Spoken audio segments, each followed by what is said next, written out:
All right, my dear BIBLEin365 brothers and sisters, we have now embarked upon the minor prophet by the name of Zechariah. Now, as I have said before, there is nothing minor about these minor prophets. Their message is powerful, it's remarkable, and it is absolutely amazing. Now, what is Zechariah all about? Well, Zechariah is all about things that we have not even seen yet come to pass today. And so many of the things we read about in the book of Zechariah are powerful, they are encouraging, and they are remarkable. Of course, Zechariah does deal with the rebuilding of the temple in the immediate post-exilic period, right? Meaning after Daniel went through what he went through, and after the people of God came back to Jerusalem to rebuild. So it deals with that particular issue, but it also deals with the future temple rebuilding, right? And it is amazing because we have to talk about temples being rebuilt, especially the Jewish temple. There are two more temples that we know will actually be built, and the one that's coming up is one that we should not be all that excited about. Now, anytime we do news stories on the temple being rebuilt, people get really excited because undoubtedly that means we're getting closer and closer and closer to the imminent return of Christ. But we shouldn't be all that excited about this temple being rebuilt because this temple is getting rebuilt for the purpose of the Antichrist, who, according to Revelation 13, will set himself up in the temple and will demand to be worshiped. Now, praise God, if you're a Christian, you won't be here during that time because you'll be raptured. But if you're not a believer, as the old Thief in the Night song goes, you'll be left behind, right? You don't want to be any part of that. That song was kind of spooky, you know what I'm saying? I mean, it was like, spooky. Anyway, understand this. It is really, really important that you recognize this, right? We know that the coming of the Messiah is imminent, right? He came the first time. We got to see that. We are the beneficiaries of the first coming of the Messiah.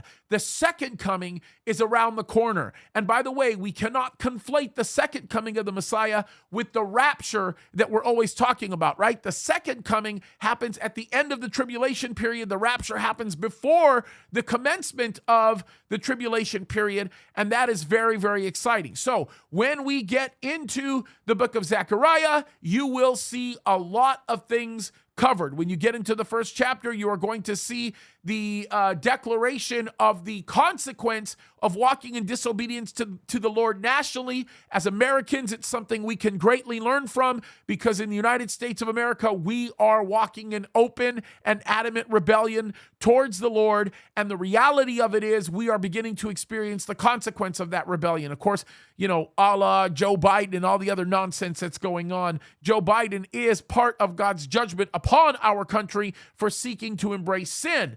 Now, as you continue on through the book of Zechariah, you learn about the vision of the horses, the vision of the horns and the four craftsmen. You get into the measuring line, right? The plumb line, as Zechariah would call it, the lampstand, the two olive trees, the flying scroll, the flying basket, the four chariots. Of course, you get into the story of Joshua and how he is coronated, which becomes very interesting. We talk about the subject of fasting. We get into God's judgments upon the neighboring nations that actually were very proud about what they did to Israel, and all these people in the United Nations that continue to barf out their rhetoric against Israel. You'll be numbered in that crowd, right?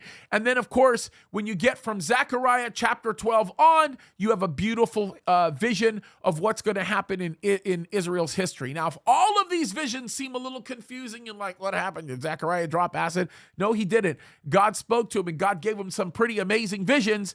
And if you want to know more about it, you can go to CalvaryChapelSignalHill.com. I am currently teaching through the book of Zechariah live on Sunday nights, and all of those Bible studies I have already walked our fellowship through. They're available on video on YouTube, Calvary Chapel Signal Hill's YouTube. You can go to JamesKaddis.com. You'll have all those videos and audio files also available to you, and you've got all of my teaching through the book of Zechariah that you can learn a lot more about it. It's great stuff, and it gives us a hope in the future that God has established for us. So we love you guys. God bless you. Keep fighting the good fight.